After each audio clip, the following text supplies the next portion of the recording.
I got the divorce papers by email while I was still in the desert. 15 years of marriage ended in a PDF attachment. My name is Macro, 42 years old staff sergeant with the 82nd Airborne. I'd been in Kandahar for 4 months when Becky decided she was done waiting. The subject line read, "Let's be adults about this." The message itself was 3 sentences long.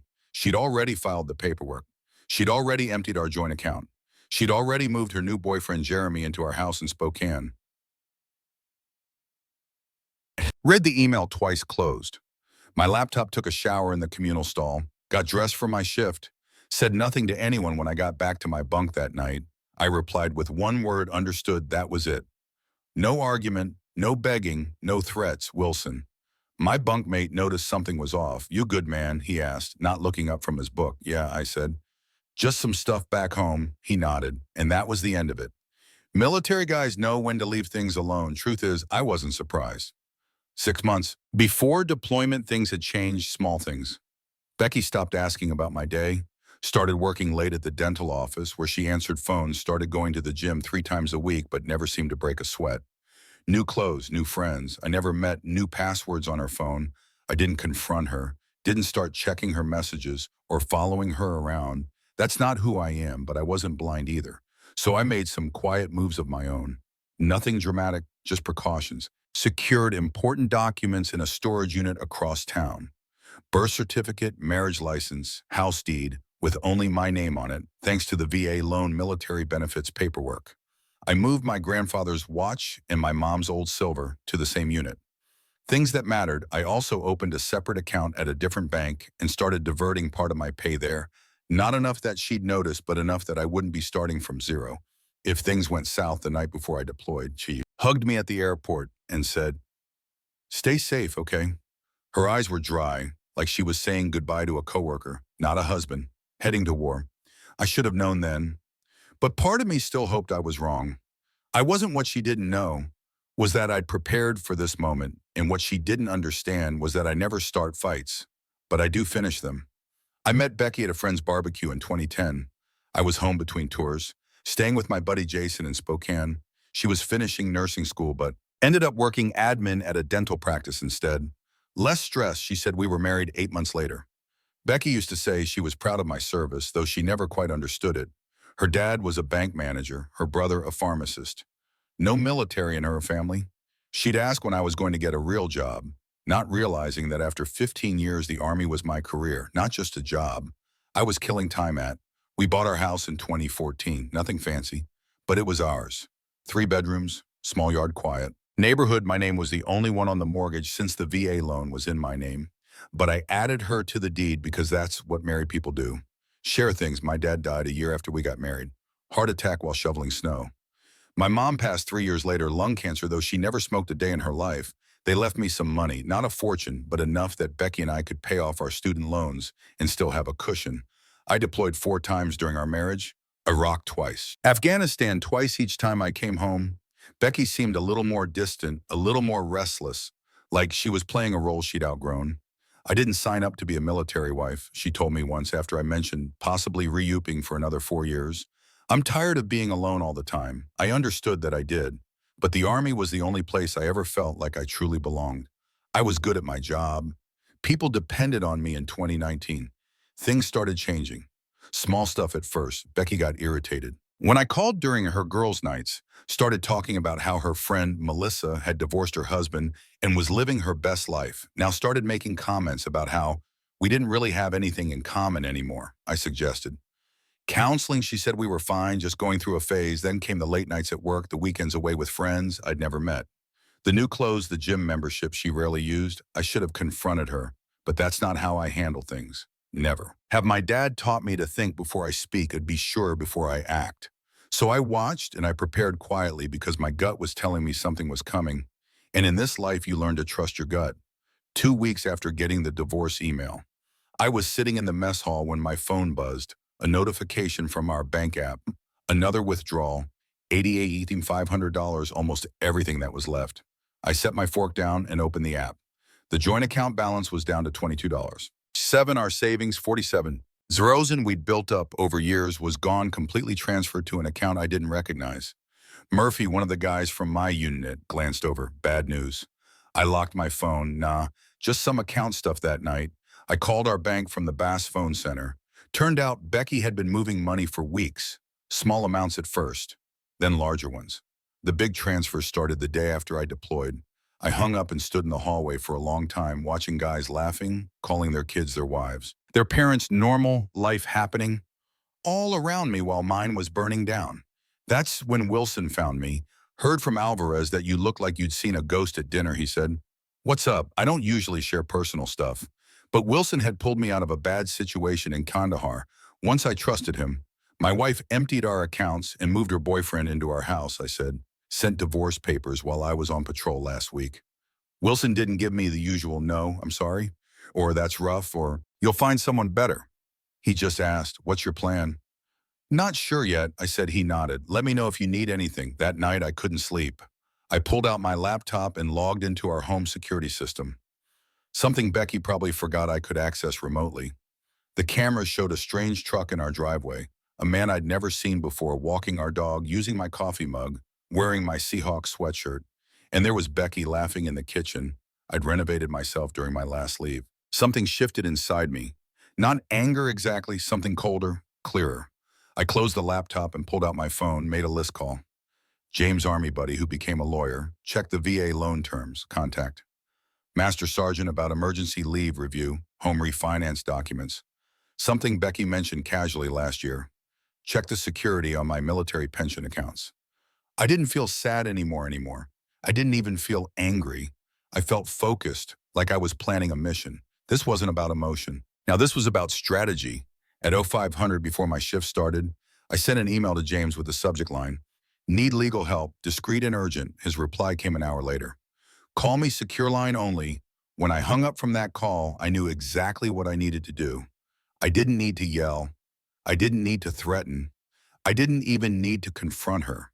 I just needed to wait and watch and let her own actions become the trap. 2 months later, I was back on American soil. I didn't tell Becky I was coming home. Didn't call. Didn't text, just checked into a motel in downtown Spokane under a different name and contacted James. We met at a diner 10 miles outside of town. You look like hell, he said, sliding into the booth. Feel like it too, I replied. James handed me a folder. Everything we discussed, the house deed loan documents, bank statements, and this. He pulled out a separate paper, found something interesting. When I was digging into your finances, it was a refinance application with my signature on it, except it wasn't my signature. Not quite. Someone had tried to copy it, but missed details. The middle initial was wrong and the stroke pattern wasn't mine. Becky did this, I asked, though. I already knew the answer. James nodded. 3 months ago. Use the equity to pull out 330. Zeros in your signature is required for that, since the VA loan is in your name only. Forge my signature, take out a loan against our house, then clear out our accounts and divorce me, I said. Busy woman. It gets better, James said. She listed her boyfriend as a COPA applicant. Hewen's got a record. 2 DUIs and a fraud charge from 2019. I took a deep breath. What are my options? Several, James said. But first you need to decide what you want. I thought about it. I want what's legally mine, and I want her to understand. Consequences, James smiled. Then here's what we do the next day. I drove past our house. Her boyfriend's truck was gone, but Becky's car was in the driveway. I parked down the street and watched for a while, thought about knocking on the door, confronting her. But that wasn't the plan. Instead, I drove to the bank, met with the loan officer who had processed the refinance, showed him my military ID, showed him the real signature on my driver's license, showed him the forged documents. His face went pale. I'll need to report this immediately. I understand, I said. I've already filed a police report that night. I got a text from Becky who, have you been talking to at the bank? Jeremy said someone was asking questions. I didn't respond the next day. I went to the county clerk's office, filed paperwork, contesting the refinance. Due to fraud, registered formal notice that no changes to the property could be made without my presence. Days later, Becky called. I let it go to voicemail. Macro, we need to talk the bank. Called about the house. What are you doing? If this is about the divorce, we can discuss it like adults. Like adults, the same words from her email. I still didn't respond. James called that afternoon. They froze the refinance money, and there's more. Your wife's boyfriend has been driving your truck, right? The one in your name. Yeah. He got pulled over this morning driving on a suspended license from those DUIs. They impounded the vehicle. Good? I said, he also had some interesting things in the truck. Prescription pads from the dental office where Becky works. They weren't blank. I closed my eyes. She's been stealing prescription pads. Looks that way. The police are investigating. I hung up and sat on the edge of the motel bed. This was getting bigger than I'd expected. Part of me wanted to call Becky, warn her old habits, but then I remembered the security camera footage. My house, my dog, my life given away like it meant nothing. This was the path. Now I couldn't turn back, and honestly, I didn't want to. I met with the bank fraud investigator the next morning. Name was Thompson, short guy with tired eyes and a coffee stain on his tie. This happens more often than you'd think, he said, spreading documents across his desk. Spouse deploys other, spouse sees an opportunity. What happens now, I asked. We've frozen the funds from the fraudulent refinance, but there's a problem. Some of the money's already gone. How much about half? 14,600, I leaned forward. Where did it go? Thompson hesitated. I'm not supposed to share that information. It's my house. My name forged, my money stolen.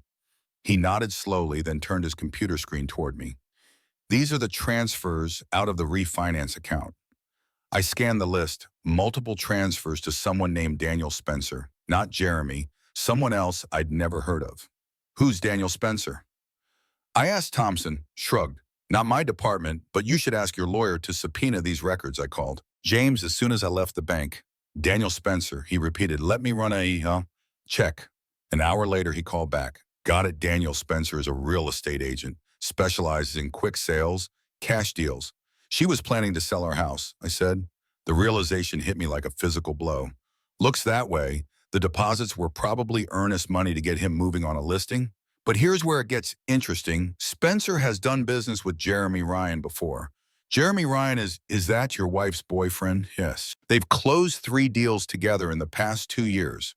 I sat down on a park bench trying to process this. So this wasn't just Becky leaving me for some guy. This was what a planned operation, maybe. James said carefully, I did some digging into Jeremy Ryan. He has a pattern, gets involved with women going through divorce or with deployed spouses. 3 cases I've found so far, each time the woman's home gets sold well below market value to one of Spencer's clients. Ryan gets a cut, then he moves on, and Becky, she knew about this, hard to say. Maybe she's a victim too, or maybe she's in on it. I rubbed my face. This wasn't just about Becky betraying me anymore. This was something bigger, something calculated, and other military families had been victims. What do we do? I asked. I've already contacted the FBI's Financial Crime Division. James said, this crosses state lines, involves military personnel and VA loans. They're interested. That night, I sat in my motel room with a beer thinking about everything, wondering if Becky had been playing me our entire marriage or if she'd gotten swept up in Jeremy's scheme, wondering if it even mattered. My phone buzzed. Becky again. Macro, please call me. The bank is saying something about fraud and Jeremy got arrested for driving your truck. I don't understand what's happening. I stared at the message for a long time, then I typed, who is Daniel Spencer? 3 dots appeared as she started typing, then stopped, started again, stopped, finally, I don't know what. You're talking about 14,600. I wrote multiple transfers, house listing. No response for 10 minutes. Then it's not what you think. I turned off my phone and went to bed the next morning. James called. FBI wants to meet. They've been investigating Ryan and Spencer for months. You're not the first, but you might be the case that breaks it open for the first time since getting that divorce email. I felt something close to satisfaction. Not because my marriage was over, but because the truth was finally coming out. I met with the FBI agents at their field office in Spokane, Agent Patel and Agent Donovan. They recorded my statement, took copies of all the documents James and I had gathered. Your case helps establish a pattern, Agent Patel explained, shows intent in the organization, makes it a conspiracy rather than isolated incidents. What about Becky? I asked my wife, ex-wife. The agents exchanged looks. We still determining her level of involvement, Donovan said carefully. Did she ever mention financial difficulties, pressure to sell the house? I thought back, she kept saying we were house poor, that we should downsize. I didn't see the need. Our mortgage payments were manageable on my salary. Patel made a note. When did that start? About 6 months ago, around the time she must have met Jeremy. And the refinance, Donovan asked, never discussed it with me. She forged my signature while I was deployed. They asked more questions, took more notes. When we finished, Patel handed me her card. We'll be in touch in the meantime. Don't confront your wife or Ryan. We need to build this case carefully. I nodded, understood that evening. I drove to our neighborhood again, parked down the street from our house. Jeremy's truck was back. Must have gotten it out of impound. Becky's car was gone. My phone buzzed, text from Becky. We need to talk in person. Meet me at Riverfront Park tomorrow. I showed the text to James over breakfast the next day. Don't go, he advised. Nothing. Good can come from talking to her right now. I won't, I said, but I want to know what she's doing today. While she thinks I'm meeting her, we drove to our house at 9:30 a.m. Parked across the street at 9:45, Becky came out, got in her car and drove away, heading toward Riverfront Park. Now, what James asked now, we wait, I said 20 minutes later. A car pulled up, real estate agent logo on the door. Daniel Spencer, Jeremy came out to greet him. They talked in the driveway, then went inside.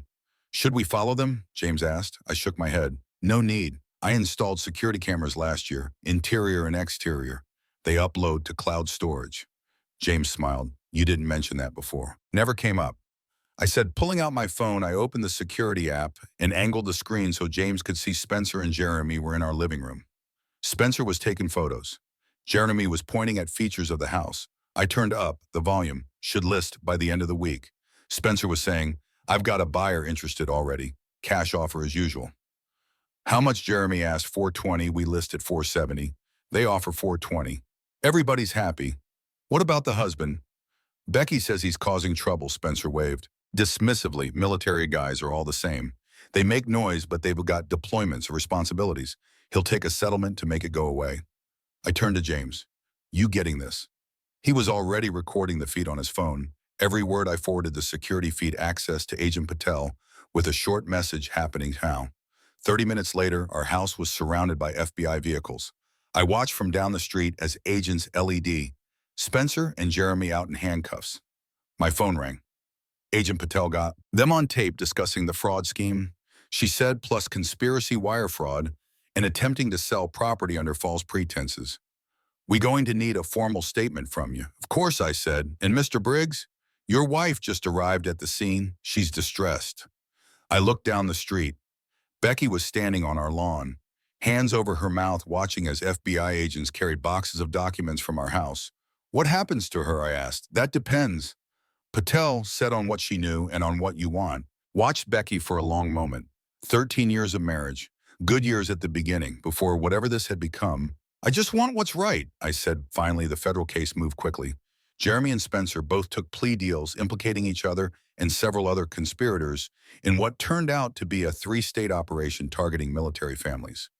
Becky maintained she knew nothing about the larger scheme, said Jeremy had convinced her. I was hiding money, planning to leave her with nothing. Said the refinance was his idea, she'd just gone along with it. Maybe that was true, maybe it wasn't. Either way, she agreed to a settlement, full restitution of the stolen funds, forfeiture of any claim to the house or my military pension, a signed confession about the forgery. In exchange, I didn't press charges. The divorce was finalized 6 months after that email from Kandahar. No fault, clean break, all things considered. On the day the last paperwork was signed, I got a call from Agent Patel. Jeremy Ryan was sentenced today, years for fraud, conspiracy, and identity theft. Spencer got 12. Thought you'd want to know. Thank you, I said. There's something else, she added. We found evidence they've done this to 11 other military families. Your case helped us build the pattern. Those families might get their money back because of you after we hung up. I sat on the porch of my rental apartment watching the sunset, thinking about those other families. Other men who deployed thinking their homes and marriages were safe only to come back to emptiness. I hadn't planned on being the one to bring down Jeremy and Spencer's operation. I just wanted what was mine. But sometimes things work out in ways you don't expect. My phone buzzed, text from Becky. I never meant for things to end this way. I didn't respond. There was nothing left to say. A year later, I sold the house, couldn't stand to live in it anymore. Too many memories, too much betrayal. In those walls, I used the money to buy a small cabin outside of Missoula, Montana. 2 bedrooms, 10 acres of land, a creek running behind it, no neighbors for miles. I took early retirement from the Army. 20 years was enough. I'd given enough. I got a dog, German Shepherd named Scout, started doing carpentry work for locals. Nothing fancy, but it kept my hands busy and paid the bills. My military pension covered the rest. Sometimes I thought about Becky, wondered where she ended up. James heard she'd moved back to her hometown in Oregon, working at another dental office starting over. I guess I didn't hate her anymore. Didn't much feel anything about her, to be honest. She'd made her choices, and so had I. One evening, I got a letter from a woman in Fort Worth. Her husband was in the Navy deployed when Jeremy and Spencer tried to run their scheme on her. The FBI had given her my name as part of the case. "You don't know me," she wrote, "but you saved our home. Thank you for fighting back when it would have been easier to just walk away." I read it twice, then pinned it to my refrigerator. Some days when the silence had got too loud or the memories too sharp, I'd look at that letter and remember that something good had come from all of it. As I heard Jeremy was still in prison. Spencer, too, the system worked for once. As for me, I was finding my way forward, one quiet day at a time, building something new, something that couldn't be stolen or forged or betrayed, something that was just mine for